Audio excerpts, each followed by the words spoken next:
আসসালামু আলাইকুম সুপ্রিয় শিক্ষার্থী, আশা করি আপনারা সকলে ভালো আছেন। আজকের আপডেটটি হাজী মোহাম্মদ দানেশ বিজ্ঞান ও প্রযুক্তি বিশ্ববিদ্যালয়ে তৃতীয় ধাপে ভর্তির জন্য প্রার্থীদের রিপোর্ট করতে বলা হয়েছে। তো রিপোর্ট সম্পর্কিত একটি বিজ্ঞপ্তি ওয়েবসাইটে দিয়ে দিয়েছে। সেই বিজ্ঞপ্তি যদি আমরা দেখি, সেখানে বলা হয়েছে আগামী 23 জুন সকাল 10টা থেকে 2টার মধ্যে বিশ্ববিদ্যালয়ের টিএসসি ভবনে তৃতীয় তলায় নির্ধারিত বুথে রিপোর্টিং করতে বলা হলো।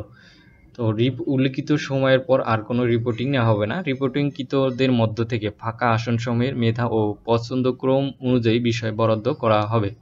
মনে করেন A1 শিফটে 10টি আসন ফাঁকা রয়েছে, সেক্ষেত্রে 30 জন শিক্ষার্থীদেরকে ডাকা হয়েছে, অর্থাৎ 3 গুণ শিক্ষার্থীদেরকে রিপোর্ট করতে বলা হয়েছে। রিপোর্ট কি?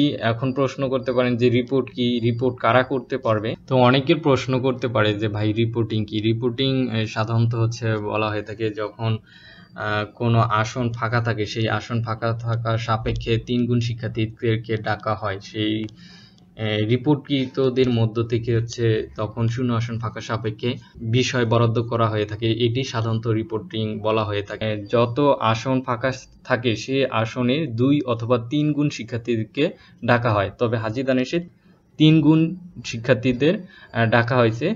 যারা রিপোর্ট করবে, রিপোর্টকৃতদের মধ্য থেকে শূন্য আসন ফাঁকা সাপেক্ষে বিষয় বরাদ্দ করা হবে। অর্থাৎ এখানে আরেকটি প্রশ্ন থাকতে পারে যে হচ্ছে এই পিডিএফে আমার রোল নেই, আমি কি হচ্ছে রিপোর্ট করতে পারবো কিনা? না, এই পিডিএফে যাদের রোল রয়েছে শুধুমাত্র তারাই রিপোর্ট করতে পারবে।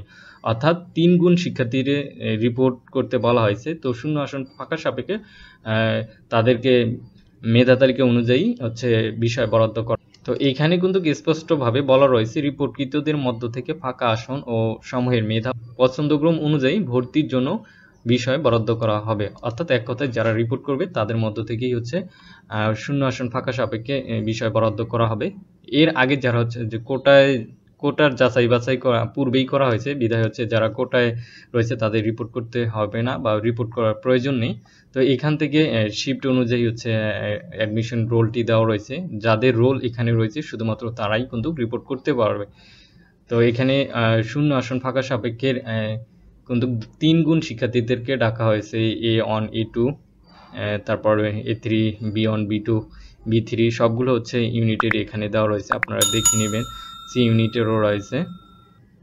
সি ইউনিটের এখানে হচ্ছে নির্দিষ্ট করে দেওয়া রয়েছে। সি ইউনিটের বিজনেস স্টাডিজ, সি ইউনিটের এখান থেকে আছে আপনার সায়েন্স এবং হিউম্যানিটিসে যাদের রোল রয়েছে তাদেরও এখানে দেওয়া রয়েছে। D1 D2রও হচ্ছে এখানে দেওয়া রয়েছে। তো D2 এখান থেকেও ভাগ করে দেওয়া রয়েছে হিউম্যানিটিস, তারপর সায়েন্স অ্যান্ড বিজনেসের যারা রয়েছে তাদেরও এখানে দেওয়া রয়েছে। তো হাজী দানেশের ভর্তি সম্পর্কিত যদি কোনো কোশ্চেন থেকে থাকে বা রিপোর্টিং সম্পর্কিত যদি কোনো কিছু প্রশ্ন থেকে থাকে, অবশ্যই কমেন্ট বক্সে জানাবেন।